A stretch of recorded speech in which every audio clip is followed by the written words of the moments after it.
Good morning or afternoon, depending on where you are. It's a cold, rainy morning in Northern California, so nice to have some friends to chat with for a while.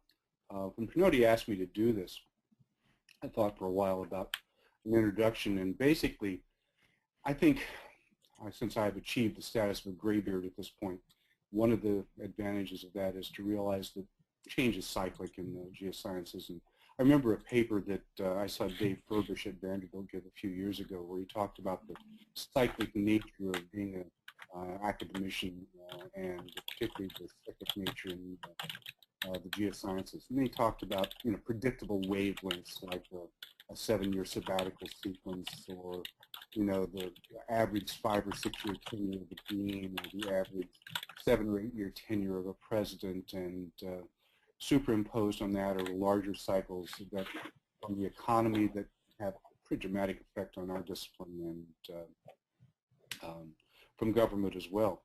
When you put them all together, you find that you've got a sort of a Fourier sequence of events, and the notion of stasis becomes silly. During my years as a department chair, one of the things I always talked to new faculty about was the fact that their careers would not be stable, that change was the absolute essence of what was going to be happening to them, and their ability to adapt was going to be crucial to their success. And I think the same is basically true of departments. Some of the kinds of changes, such as those I've mentioned, are predictable. Then you've got the fact that the nature of the problems that we're facing change with time. Issues that were not thought of 30 years ago when I began are fundamental today. Things like faculty early retirement and the uncertainty about how that's going to be managed, online education, budget that's anything but predictable, workforce issues that keep arising, challenges from assessment and diversity demands. All of these things are new to what we're facing in geoscience departments. And another factor is how quickly things can change these days. A new provost who has an idea about how the environmental sciences in your university should be organized can have a dramatic and swift impact on what's going on in the department. So I think that sets the stage for some discussion, and I hope, as we suggested, you came with your own ideas and your own questions, and I'm wanting to open it up to everyone now. So if you have if you want to speak, if you can click on the little hand icon that you should have on your control bar, that will raise your hand, and I will unmute you. And while we wait for folks to give us some thoughts, so Dallas, in your view, we're seeing such robust enrollments right now across so many of the departments at the particularly the undergraduate level, and it seems like most graduate programs are at capacity. Sometimes success is its own risk. So what is your viewpoint in this current environment as far as the impact of that, and how that potentially is a threat, and how one might mitigate it and make sure that it is beneficial as we all would instinctively think it should be? Well, I've been active in the Building Strong Departments program since its inception, the visiting workshop aspect. And when we first started visiting universities a few years ago, there were some serious problems, and that seems to have changed. Almost everybody I talk to these days, and almost every place I go, I hear that enrollments are strong, that the number of majors are good, the programs are feeling much more stable than they have been for some time. But you're right, the very numbers become an issue. When you've got 100 or more majors, making sure that you can teach the required courses often enough to move those people through the system. When you've got faculty early retirement taking place, it becomes extremely difficult to plan for even what next semester and next year's courses are going to look like. And I know most places now you're planning a year out what courses you're going to be offering and hoping to have enough seats to meet the demand.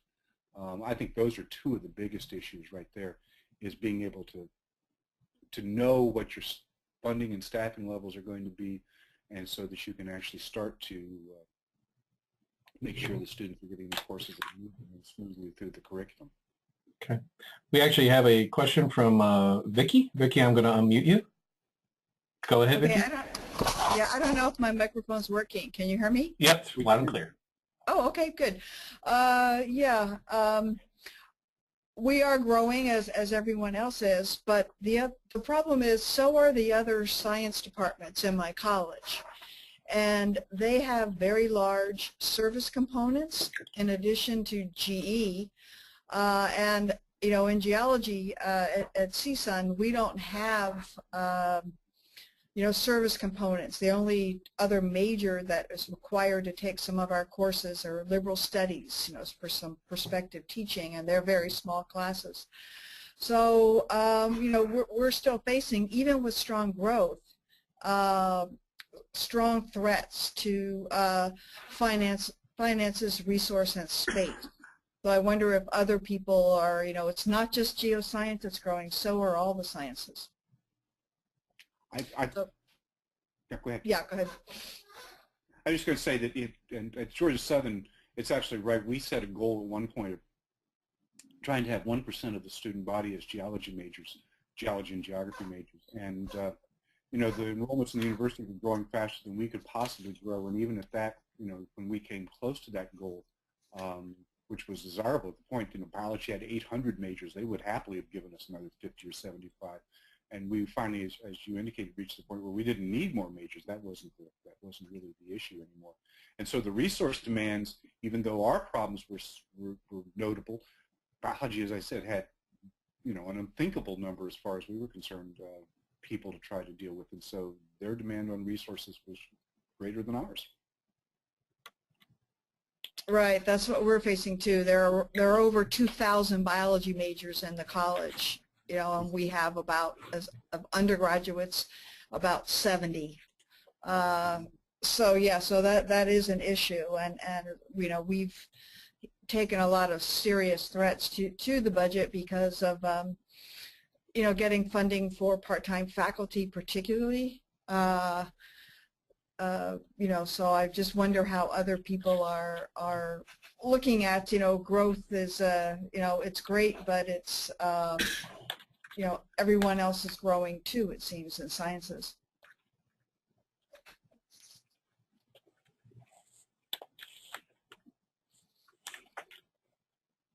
That's an interesting point. I guess, you know, you sort of brought up an issue, Dallas, of sort of poaching across the sciences. And, you know, I talked to colleagues in the physics community, and, you know, they like to particularly poach. They believe they like to poach out the best and brightest of the geo majors, since almost all of them have to take a physics program, and they recruit so many of their kids in their intro programs. You know, with the surge of so many students at all levels and that load, you know, what mechanisms are there really in place to ensure, in essence, that the student body that you are engaging in, that gets into the program that you're actually managing, is that best portfolio of human talent that you actually have access to, particularly at the graduate level? I mean, you know, it's sort of, I'm curious if there's any thought that has been made to that. And I'm going to unmute with that thought. Dave Moak has a comment. Dave, go ahead. Hi, this is Dave Moak from Montana. And I'll just say that here at Montana State, the dean wants us to grow. He wants us to be on par with growth in engineering. And our ecologists and I keep arguing for the concept of carrying capacity. We only have so many seats in the vans. We only have so many microscopes. And so one thing that we've been doing is making sure that we enforce the prerequisites so that the students are prepared to come into our classes. It includes math so that students can actually connect 2 points in a graph and draw a straight line. And I think you'll know what I'm talking about. And, you know, I'm not sure that we need more students. We need better students who are better prepared. And I think that we can really work miracles with these students when they come ready to learn, motivated, and with the basic skills. So I'm really concerned about the glut of students who come through that are actually, in a way, anchors on the system, slowing down a bit our ability to deliver a quality product. I'll stop there. Dave, I guess the question is the senior leadership in the university actually seeing metrics that reflect that quality of student one way or the other, or are they just really worried about butts in the seat?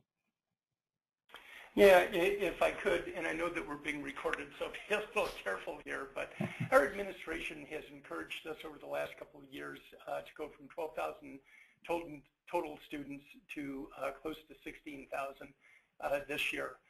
And they have a strategic plan that I refer to as the strategic plan that's neither. They've set numbers as targets, but they really have not helped us with planning. We haven't kept up with the faculty we need, either tenure track or at the adjunct level.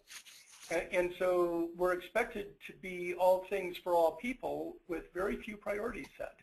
And it's not sustainable. So again, using the ecosystem metaphor, my issue is that we're in overshoot now, and sooner or later, we're going to have collapse. I think Dave is echoing the point that I made, that it's exceedingly difficult now to plan any distance in the future. You cannot assume that your funding is going to be in any way stable, or even your faculty size is going to be stable. And when populations of students are growing at the same time, it makes things exceedingly difficult. One of the things we did do at Southern was to try to make sure that the students who took the majority of our time were the best students. And we had both the Bachelor of Science and Bachelor of Arts program. The Bachelor of Science required an undergraduate thesis, and we could not possibly, with the faculty we had, have advised 100 undergraduate theses at the same time. So we had an intro to research course that actually got them into formulating their research problem, gave them basic skills for a literature search and putting together their ideas, which they had to formally present. And one of the requirements for being in the BS program was they had to get at least a B in that intro to research course to move forward. And if they didn't, they either retook the course, or they could move to the BA program, or they could move out. Interesting. Vicki, go ahead. You're still unmuted. Okay. One of the things, the curriculum issues, I think, are really, really important potentially in managing the numbers and the quality. And we just developed new curriculum that's going to go into effect next fall. We've never had a BA program before, but like many of you, I'm sure you get a lot of students that are interested in geoscience, and they come in and they really don't have the background or the desire to be a technical, scientist. So when we designed our BA program, we did it not as a geology light. That was our, from the get-go, everybody said, if we're going to do this, it won't be geology light. And so we redesigned both programs into tiered structure. So Bachelor of Science and Art take Tier 2 together, which are basic classes like Earth Materials, Earth Systems, Intro to Structure and Tectonics, Communicating Geoscience, and Intro to Field. But then the BAs go off and either earn a minor or they take a teacher prep track or a resource management kind of program. And then they all come back together for a senior capstone class. And we're hoping that that is going to solve some of the problems that Dave talked about, in that, when you get into your upper level, upper division classes, there's such a disparate quality of the students, their abilities, that it makes it kind of hard to teach. So we're hoping that this experiment's going to work, and that students who like geology but don't really want to be technical scientists but have a geoscience related career will opt into the BA, and the students who really excel in science are going to stick with the BS. I think that's a great point, Vicki. We did something similar. We had a requirement for BA students to have a minor as well, and since we were a melded geology and geography program, many of our BA students took the GIS minor, but they could do any minor they wanted to that was reasonable as a part of the geoscience, overall geoscience curriculum. Yeah. So I mean, I guess if you're seeing, your colleagues in the other science departments seeing substantial growth, have you heard any comments from them related to concern about the quality of their students, particularly as they move into their upper level courses? Well, I don't think they have any issues that are dramatically different from the ones that we face. I mean, certainly in biology and chemistry, they tend to attract a lot of students who are hoping to go on to some medical field, and that provides them with a solid cadre of good students. But I think they also, particularly in biology, find themselves with an awful lot of students who are not terribly talented. Mm-hmm. Yeah, we find that at definitely at Northridge. As I said, there are over 2,000 biology majors. Well, we know what % of that are really going to get jobs in the field. And I've talked to their chair, and he would like to actually do away with their BA program. They have 6 BS options,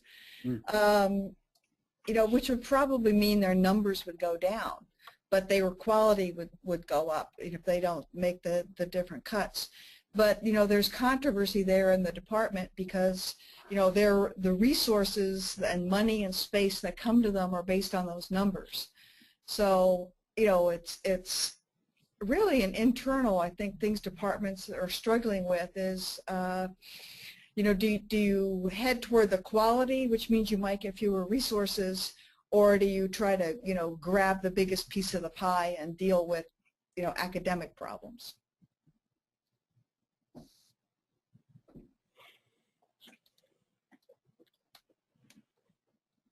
So 8 folks that have been silent so far. Anybody else out there care to jump in? Please just click the raise hand button.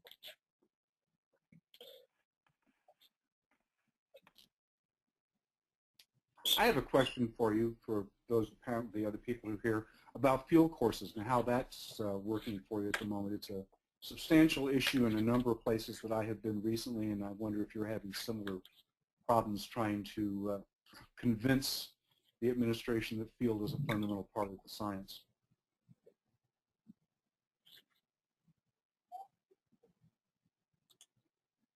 Well, with that, I'm unmuting Heather. You had your hand up. Hi. Yeah, I'm Heather Sloan, and I'm at Lehman College, which is a 4-year college in the City University of New York system, the Earth, Environmental, and Geospatial Sciences Department, and I'm the director for the Earth Sciences program. And at this point, we are running a BA, which is aimed really at teacher preparation because New York State has it's part of the standard high school curriculum in New York State, Earth Sciences. Right. We have the same problem with preparation as students that you guys seem to be having, and really I have, without hesitation, always opted for including as many students as possible, going for the numbers, and then dealing with the academic issues as part of I just view that as part of the job. And in a sense, that's kind of the nature of things at CUNY in any case, given our service population. But one thing I wanted to ask you guys about is we are now facing a prioritization initiative. And with the opening of a new environmental science program within our department, our numbers in the Earth Science program have dropped significantly. And I'm just wondering, if any of you have faced similar issues before where this prioritization initiative type evaluation and assessment they're actually looking to cut programs and faculty at this point. And it seems to be, from my point of view, this does seem to be threatening our program and, in fact, faculty lines. And I'm just wondering if anybody's had similar experience or, might be able to, I don't know, suggest, or if you've had to justify your programs in the past. It sounds like you guys have lots of enrollment and have not had to justify programs. But I'm just wondering if anybody has or has any ideas. I think historically, a lot of programs have had to go through that process of justifying their, their existence. The boom in enrollments, I think, is something. It's generally pretty new. I mean, I guess Dallas, when you came into Georgia Southern, I mean, the enrollments there grew a lot under your leadership. What was the environment when you walked in? Well, it was, I think it was a transitional phase at that point. Georgia Southern, like most of the Georgia universities, were growing dramatically because of the funding model that the state had put in place and a real emphasis on higher education that made it extraordinary for a few years. But it was clear that geoscience wasn't growing anywhere near as fast as the other disciplines were. So the advice I've given people consistently, based on my own experience, is figure out what it is the university wants, what it takes to be valuable within that setting, and then find a way to fulfill that need. It's value, and that really matters. Value to the institution as far as the keeping a department thriving. And sometimes it's easy to confuse quality and value, and it's, you can be, the analogy I've often used is that the best 9-track tape player ever made the most beautiful piece of engineering and design you can imagine. Wonderful as it is in quality, has essentially no value. And to be aware of the difference between those two is incredibly important in today's environment, because you're constantly adapting to the shifting needs of the institution at large and what it values and what it wants from your program. Okay, that's interesting and useful. Thank you. So Dallas, if I could ask you a question. Sure. So how did, so obviously the enrollments weren't, what they were after you'd been there for a while. So how did that enrollment grow? So clearly there are people here who are interested in finding out how to grow their enrollments. Hopefully. Well, you were there. You know what we did. The trick is, of course, that most of us realize that relatively few people come to university planning to be a geology major, although that seems to be changing. Some of the data that is coming out of AGI now indicates that there's more and more students who are actually coming to university planning to major in geology, but traditionally that has not been the case. And so most of the students that you're going to have as geology majors are going to emerge out of your introductory level courses. And when I first came to Southern, they had just gone through a curricular change, going from quarters to semesters, and had revamped the curriculum. And one of the things they did that was perfect for us was institute an environmental science requirement in addition to the requirement for basic science courses. So students had to take a course in one of the sciences. They had to take an environmental science course, then they had to take a third course. But not all 3 courses could be in the same discipline, which is what really worked for us. So whereas enrollments in physical geology were lagging, enrollments in environmental geology were going up, and we just kept switching from physical geology sections to environmental geology sections and filled them up. And the broader we made the funnel, that is, the more students we put in the intro courses, by golly, the more students we began to get as majors. And then the crucial step we took that really changed it all was to actively start proselytizing and going out and telling people that there really were careers in the geosciences, that if you were looking for an opportunity to have a solid career with reasonably good pay and enjoyed the kind of work that geoscientists do, think about it, because most of them never considered it as an option. And I know that was astounding. The first semester we began going into the classrooms and actually talking to students about opportunities, career opportunities in the geosciences. We acquired something like 25 majors within about 3 weeks after we'd done that. So, there are lots of approaches now that are out there about enhancing enrollments if that's what you need to do. But certainly being proactive is essential.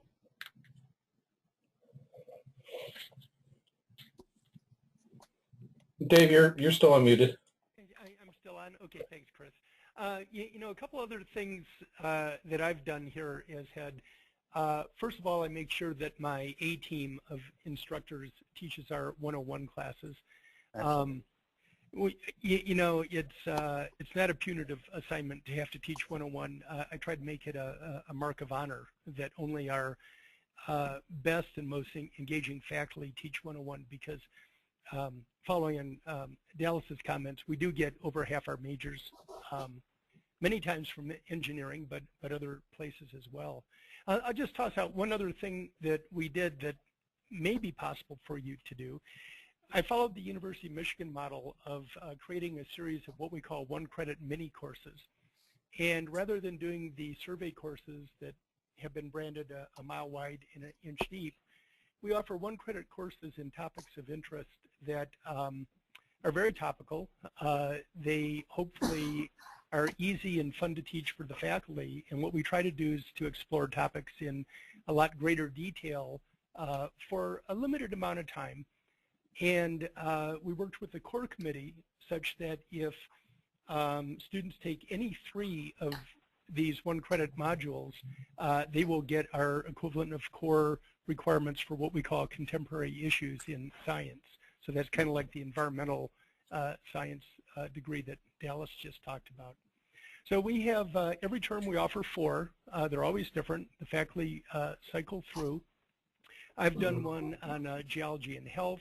I did one reading the Meadows Limits to Growth, revisited after 30 years. We've done one on military geology, great extinctions. You get the idea. But the point is that our president has pushed for all students to take a full complement of 15 credits. And quite often they find that they're 1 or 2 hours short of that 15 credit target. And so these are courses that meet the president's mandate to take a full teaching load. It meets the core curriculum. And we do indeed engage students from all over campus, and we have captured a few majors this way as well, showing them just all the strange and wonderful ways that we use geoscience related to societal issues. So just an idea. Dave, are these courses taught over a relatively short period of time, or are they? Yeah, and that's the beauty of it is I've got complete flexibility in scheduling. So I'll just give you some examples. I personally can't get organized to do more than 1 extra hour a week. So I do 1 credit or 1 hour a week for 15 weeks. In other cases, we do blocks of 5 weeks. So a professor we're doing one right now using our stream table and having students do modeling exercises on our stream table. And they'll come in and do a block of contact, 15 hours of contact over 5 weeks. I've got another one of my professors is a snow scientist, and we do avalanche prediction and control. So he'll do 2 or 3 evenings of chalk talk in the classroom, and then they go out for a full day and dig snow pits and do avalanche assessments. So there's a field component. So it could be lab, it could be field, it could be discussion, could be service learning. But anyway, the beauty is the flexibility in the coverage. Are these 5-week modules built into your curriculum, or did you work some magic on your registrar to make this possible? Oh, it took some bloodletting, you know, as it always does. You know, it was a new idea for campus. But in our schedule of classes, we simply say, we have a line that says non-traditional time offerings. This will be offered for the month of November, Tuesdays and Thursdays from 1 to 3. And students sign up. And oh, the other reason we did this was to make sure we kept our student credit hours up, because we're now under, oh geez, what do they call it? Productivity budgeting. Dallas, what's the word? Product-based budget, productivity-based budgeting. That sounds good. Something like that. Anyway, so this was another way for us to very readily keep our student credit hours up at the 101 level, which supports, you know, our TAs and the rest of our program. I think that's a great idea, but I think at a lot of places you would run into serious problems trying to schedule something like that. We had, we wanted to schedule just 1-hour labs for our environmental course. We disconnected the lecture from the lab, which may or may not ultimately have been a good idea, but it seemed at the time to be useful. And as you said, it took some serious talking to be able to actually make that happen. So your ability to work with the registrar, with the deans, with whoever is going to make the final decision on flexible scheduling like that's going to be key, but I like the idea. I do too. I love that one unit. So many times students are trying to find that one more unit, and there's so few. The only thing available are like kinesiology courses. So this is a great idea. Have other departments in your university tried to do the same thing? Yeah, we've got, so one option that we have done is associated with pre-registration in the summer when we get our transfer students and new students come in. We say, well, look, as long as you're here for pre-registration, why don't you stay an extra day or two and we'll take you hiking. So they get a credit just for showing up for pre-registration.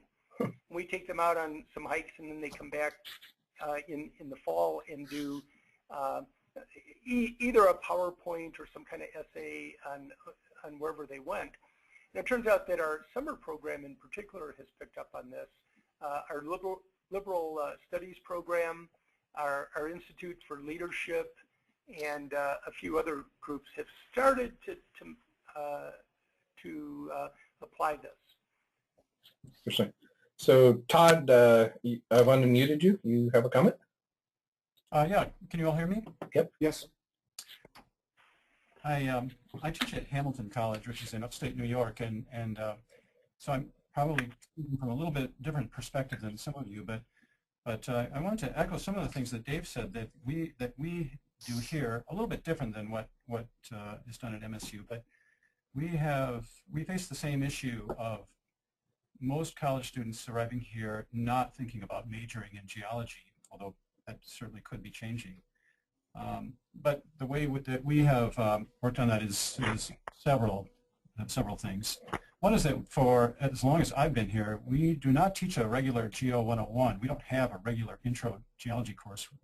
And I know Dave knows this from talking with Barb Tewksbury, but we have these topical introductory courses that we like to think are very, very deep, but also fairly, that they're not terribly broad, but they all have some common elements that we hope and that we feel prepare our students to go on to any sophomore level course. And those elements are geologic time, rock and mineral forming processes, and plate tectonics.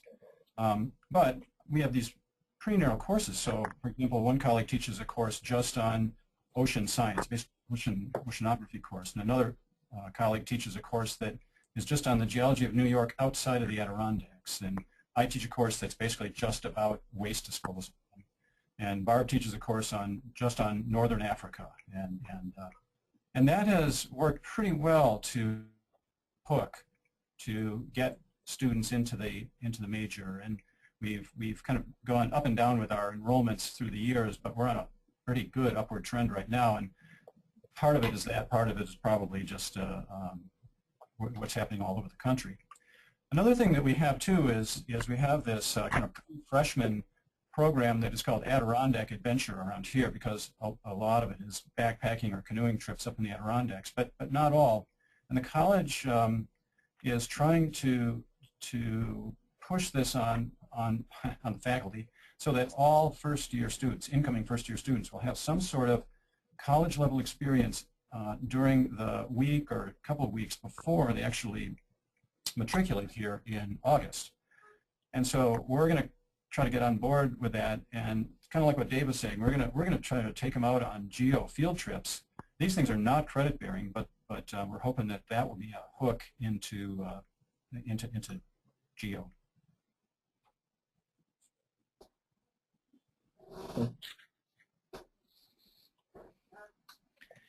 My experience has been mostly with small, little numbers, and things are growing now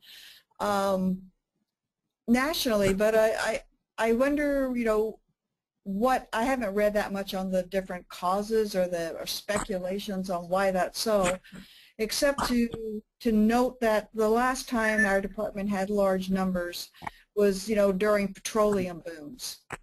Not not every student's planning on petroleum career, but that's always been a boom and bust, boom and bust, boom and bust. And I guess one thing I'm concerned about is trying to grow too much or building an infrastructure with more faculty and everything, and then have our numbers start to shrink. Does anybody have heard more about why geology majors aren't growing nationally? I think that's you, Chris. Yeah, I mean, really what we're seeing is there's sort of two clienteles that have moved into the geosciences. There's this, what I call this core growth that's been going on for quite a long time. And those are folks I think we're seeing out at most schools, just as a intellectual discipline, general job opportunities, et cetera, et cetera. It's become a bit more attractive. I think some of the recruitment processes have kicked in. Some of the really sharp growth we've seen in the last 3 or 4 years, I'm going to call them froth. That profile, there's a slice of growth that is almost all male, and they're almost entirely at the traditional petroleum schools. They seem to basically be a population that's looking for one of the pathways to get out on the operational rigs, with a bachelor's degree to try to move up to a site manager kind of situation. These are not individuals I would say we're going to see in the profession in 5 or 10 years. That's not their goal. So I think, as many of you have said, you're seeing consistent growth. I mean, just the aggregate growth in university enrollment has continued to go up. Our presence on campus is still half of what it used to be as a percentage. If you roll back into the 80s, we were about 1.2% of all undergraduates in the United States for geology majors. I mean, right now I think we're running at about 0.4%, which is still higher than it was. So a lot of it is just good fundamental structural growth. I don't think we've necessarily seen a big change in demographic, other than the fact that, obviously from a gender standpoint, the geosciences are consistently demonstrating that they're much more welcoming to women as a major than some of the other STEM fields, and I think that's also bolstered some of our growth as well. It's been a bit more equitable to the change of demographics on campus, but there is a sort of frothy component that's out there that has spurred on some of the what I'll call the fringe growth, but I don't think a lot of those are individuals necessarily at most of the institutions that are out there. But the gender parity issue is one of the strengths that we continue to see for the geosciences. Everyone else is struggling pretty mightily with that, other than bio and geo, certainly at the undergraduate level. So Chris, a question for you. So is this froth mostly at the Texas schools or California schools? Yeah, it's mostly like Texas, Oklahoma, places like that, sort of right up the middle of the country. They're going in, they just want a bachelor's. I mean, they're trying to get placements into the various, into the companies to get out there and be working. There's still a large population of those schools that are looking for a professional degree in the geosciences, but there's sort of these other clienteles, because almost, as we've been measuring it out, almost the entirety of the accelerated growth in the last 3 years it's about 95% male for starters. It's a unique demographic that's coming through, and when I talk to some of the individuals, they are definitely seeing higher churn in students as they move out. They're being very opportunistic with job opportunities, which we don't necessarily see as much at the other schools. I mean, I've talked to a few schools in Pennsylvania that have never traditionally placed a lot of their majors out of undergraduate, and they're placing all of their undergraduates as all their undergraduate recipients in jobs right out of school now, but they're not seeing kids bail before they get their degree. So that's sort of the difference that I'm seeing of the froth versus sort of this pretty core group that's still out there that's growing broadly. I think you see that really dramatically in institutions that happen to be near the oil patch too. Mm-hmm.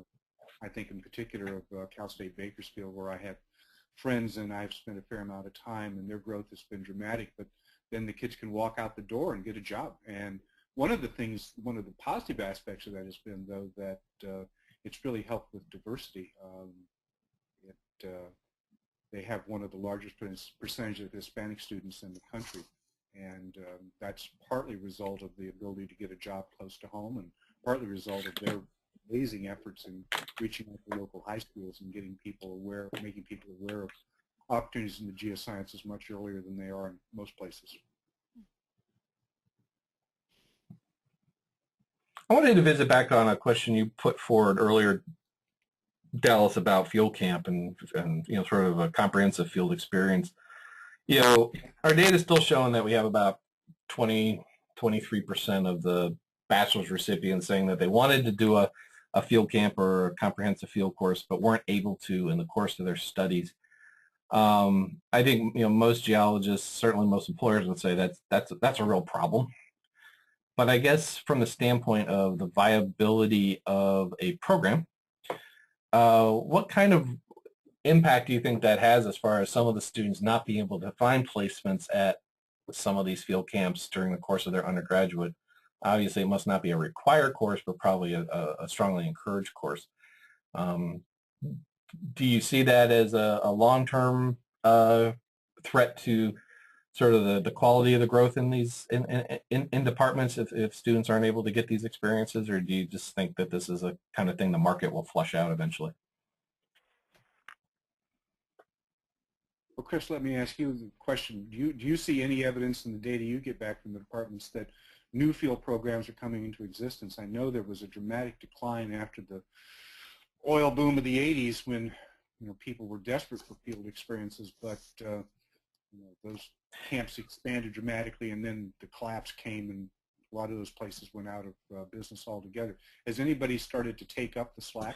Yeah, we've noticed. I think we probably hit rock bottom around 2002, and since then we've seen slow but steady growth in the number of what I would call these comprehensive field experiences. They may not be a traditional camp quite in the context probably most all of us went through, but as far as the concept of 6 solid weeks of doing field-related kinds of programs and courses and things like that, a lot of them are these 1 and 2 week segmented kinds of experiences, things like that. So there's some new models out there, obviously, and then the big growth area that we've actually seen has been the coupling of for schools that have required overseas learning experiences and hosting the field camps, particularly in northern Italy. There's about a dozen schools in the Northeast that do that. So the student get their study abroad requirements while doing field camp. Good, thank you. Chris, if I could, this is Dave Moe. Steve Whitmire and I, one of these webinars a year ago, and we also published an article in EOS. I believe that we showed that the actual number of field camps, traditional field camps, was either flat or slightly declining, actually. Traditional field camps, yes. And as I recall, there was something, the numbers were something like there were, I don't know, 3,000 students that wanted to take a field camp in the summer we surveyed. I think this came from Penny Morton's information. And there was only a capacity of only about 2,000 positions. Correct. I'm saying that in round numbers. In our case here in Montana, we have a proposal into our provost right now to go from 25 students last year to 35. It's a small drop in the bucket, but in terms of logistics, it changes the whole mode of instruction and number of people you need in the field for safety and logistics. Right. We're going to go back to a logistics manager and a field camp cook rather than trying to have 35 individuals or small cooking groups working. So I think that there's kind of a threshold between kind of the smallish camps and larger camps in terms of logistics and all kinds of things that we have to worry about. Interesting. Yeah, it's a good point. Dave, that was you were speaking, right? Yeah, it was, yes. Okay, this is Vicki. I'm going to, we're reorganizing our field camp, and I might have one of my faculty members, Doug Yule, talk to you. I'm happy to help. I'm going to have him contact you because that's a real interesting issue that might do better for us in the coming years. You know, one thing that I would recommend is take a look at the ExxonMobil, is it APG Guide to Field Safety? Yep. And I believe, you know, if you look at the total staffing required for both instruction and safety and logistics, it comes down to about a 7-to-1 staffing ratio, what is recommended in that safety guide. So that's the argument I've been making to the provost here in terms of the amount of funding we need to do this successfully. Mm-hmm.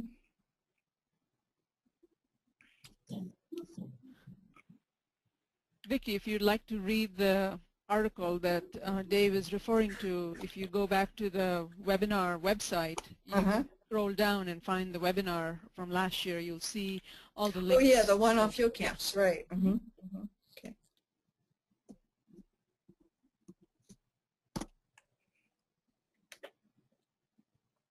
We're going to try to get Penny Morton next year to do a webinar related to field camps as well, so stay tuned for that. Could I change directions just for a quick moment, because the title is Managing Operational, Financial, and Operational Threats. I wanted to just toss out a question to the group about promotion and tenure. And I'll just make this observation. The funding situation is bleak, and as of the elections will probably be bleaker at NSF. I don't see the industry funding coming through to help support either faculty or student projects, at least not at the level that's needed. And let me just say that I've got great concern for our young faculty. Just starting out at our institution, the expectation is that they're going to score that first big NSF grant.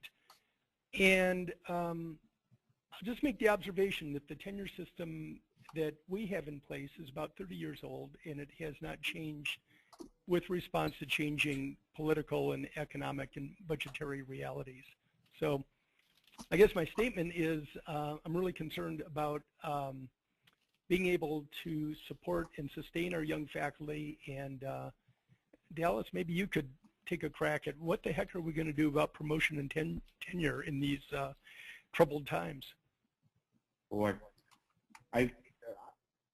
my first thought is that the single most important decision you make in any personnel process is to hire, and making sure as certain as you can possibly be that you've got the right person in this slot is essential, obviously. But I think you also need to work with them from the very beginning and make it clear that what the expectations are going to be, and not soft pedal the some of the bad news. People need to know what is going to be expected of them. They need to be kept up to date on where they stand. They need to feel like they've got the support of their colleagues. I think that's one of the big changes that's taking place in a lot of academic departments from when I began, where you were pretty much just thrown in the pool and left to sort it out for yourself.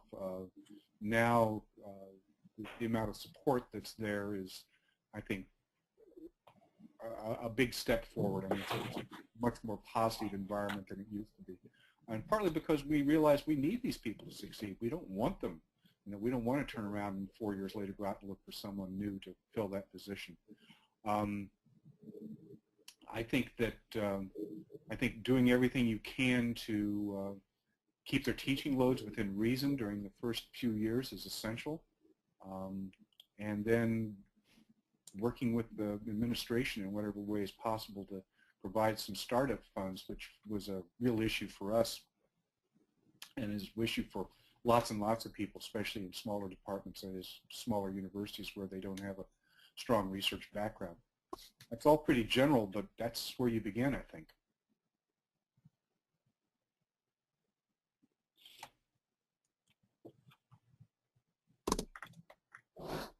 Well, I have to agree, but the reality is and this also extends to our graduate students as well. We're struggling like the dickens to get sufficient funds to support our graduate research. There are only very limited graduate research fellowships from NSF. Only very limited RA support from the extant NSF grants. And I guess if we don't see industry step up to help us in this regard, I think we're going to have some real issues down the road.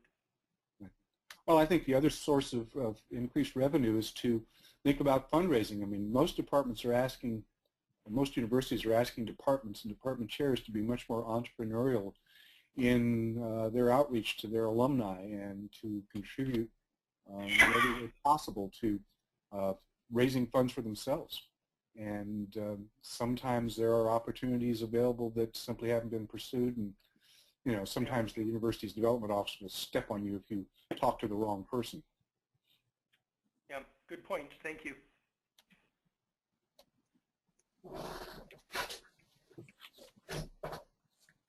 Well, we're coming up on our time limit, so if there's any other comments or questions someone wants to bring up in these last couple minutes.